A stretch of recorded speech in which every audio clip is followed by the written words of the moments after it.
중국 헝다그룹의 주가가 더 떨어질 가격이 있나 싶은데 마이너스 19.56% 하락 마감했습니다. 주가는 1.810입니다. 12월 6일 19시 공시가 나옵니다. 12월 3일과 똑같은 인사이드 인포메이션 공시입니다. 케이맨 아일랜드가 눈에 띄는데요. 케이맨 제도는 세계적인 조세 피난처 텍스 헤븐으로 유명합니다. 법인세도 없고 소득세도 없고 상속세도 없다고 합니다. 그래서인지 6만 명 인구의 소국인데 헤지펀드가 10,000개가 넘게 있다고 합니다. 이렇듯 케이맨 제도는 조세 피난처이기 때문에 자산운용회사나 특수목적회사 SPC가 많다고 합니다. 주요 산업은 관광산업인데 이전부터 스쿠버 다이빙의 명소로 알려져 있다고 합니다. 케이맨 제도는 카리브해에 있는 영국 영토입니다. 케이맨 제도에는 외국 은행이나 기업들이 많이 있습니다. 수도는 조지타운입니다. 헝다는 케이맨 제도에 법인이 있고 영국역 버진 아일랜드에도 계열사 법인이 있습니다. 오피스 빌딩과 2개의 상장사 등 일부 자산은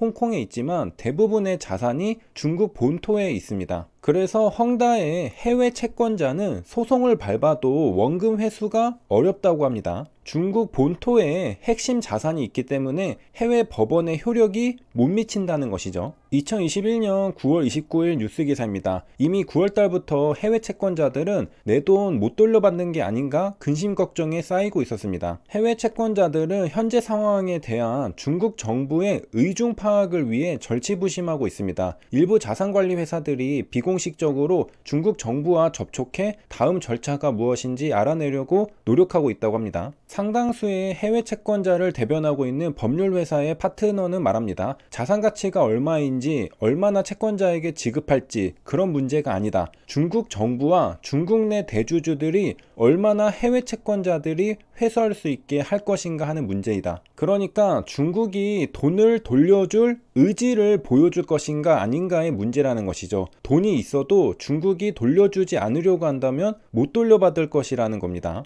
팔은 안으로 굽는다고 중국 정부는 헝다 사태에서 국내 이해관계자의 우선순위를 두겠다는 신호를 보냈습니다. 여기에는 대금을 지급받지 못한 공급자들, 회사에 돈을 빌려준 노동자들, 미완공 아파트의 분양 대금을 지불한 수분양자들과 중국은행, 투자자들이 포함됐습니다. 중국이 중국 내 이해관계자들만 신경 쓰니까 발을 동동 구르던 해외 채권자들 중에는 케이맨 제도나 버진 아일랜드 법원에 소송을 걸려는 사람들도 있습니다. 또 채권이 뉴욕주의 법률 지배를 받기 때문에 뉴욕 법원에 소송을 제기하려는 해외 채권자들도 있습니다. 하지만 이들 지역 법원에서 승소한다고 하더라도 중국에서 이를 실행할 방법이 없습니다. 법률가인 데니스 흐라니츠키는 말합니다. 아주 어려운 일로 잘 알려져 있다. 중국 법원이 이들 법원의 판단을 수용하도록 강제하는 조약이 없다. 헝다그룹 투자자는 헝다그룹의 디폴트 가능성에 상환 청구권을 추진하고 있는데 정말 애가 타는 시간을 보내고 있습니다. 주식보다 안전한 게 채권이지만 회사채도 기업이 무너질 때는 돌려받지 못할 가능성이 큽니다. 헝다그룹 채권 투자자는 상환 청구권을 모색하고 있습니다. 가만히 기다리면 원금과 이자를 돌려주는 게 아니라 직접 발로 뛰면서 돈을 돌려받을 방법을 강구하고 있는 겁니다. 가만히 있다가는 전부 날릴 수 있기 때문이죠. 헝다그룹은 케이맨 제도에 등록됐고 일부 자회사는 영국령 버진 아일랜드에 등록됐습니다. 회사는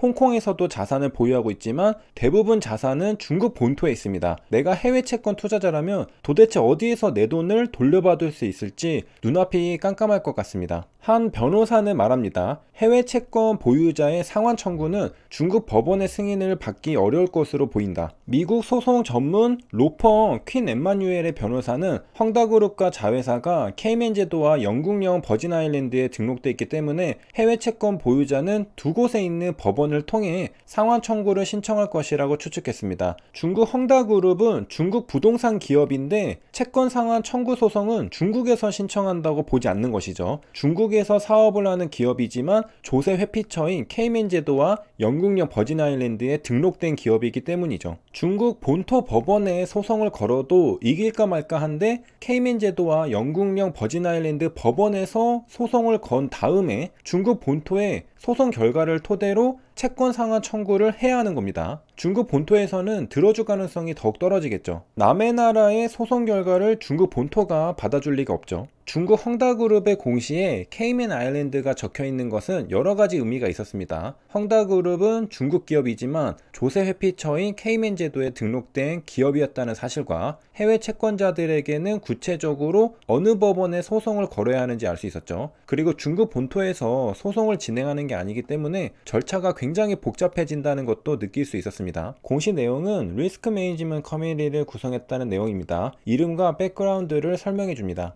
이 위원회는 보드 커미티가 아닙니다. 아마도 저번에 공시 내고 중국 정부가 소환한 다음에 위원회를 구성하기로 했다는 그 위원회인 걸로 보입니다. 헝다는 12월 6일까지 976억 원 규모의 달러 채권 이자를 갚지 못하면 공식 디폴트를 선언하게 된다고 했는데요. 물론 중국 정부가 이미 헝다그룹 파산 이후 상황에 대한 시뮬레이션을 끝냈다고 하기 때문에 그 피해는 크지 않을 수 있습니다. 하지만 이미 예상했다고 예상한 범위 내에서만 시장에 충격을 가져다 주는 건 아니죠. 예상치 못한 불확실성은 존재한다고 생각했습니다. 그래서 저는 헝다그룹이 채권이자를 갚아야 하는 12월 6일에 코스피는 하락 마감할 거라 예상했습니다. 불확실성이 존재하기 때문이죠.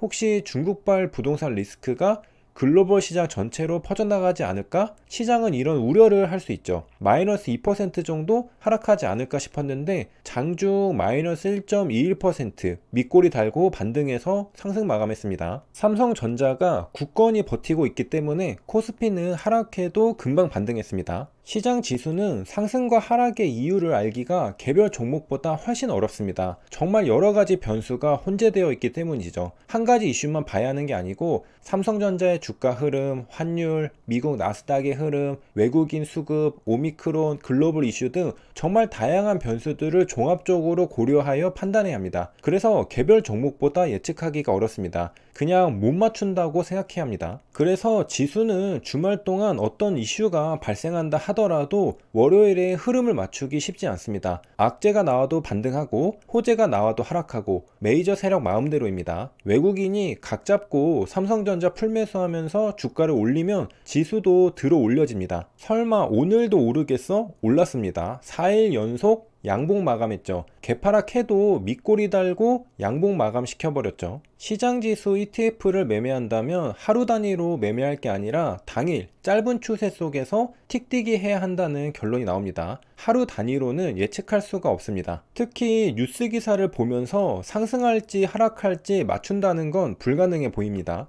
12월 6일 뉴스기사에서는 헝다와 양광백 등 중국 부동산 업체들의 줄줄이 디폴트가 현실화되고 있다는 제목이 나왔습니다. 중국 부동산 개발업체 양광백, 선샤인백도 사실상 도산이나 구조조정 절차에 들어가게 되었다고 합니다. 중국 정부의 부동산 규제 여파 결과물이 본격적으로 모습을 드러내는 양상이라고 합니다. 양광백은 이자 만기가 도래했지만 상환할 수 없다고 공시하면서 디폴트를 냈다고 합니다. 중국 인민은행은 헝다 위기에 지준율을 인하하면서 223조 원 유동성 공급을 하기로 했습니다. 아마 시뮬레이션 했던 시나리오가 아닐까 싶네요. 여기까지 시청해주셔서 감사합니다.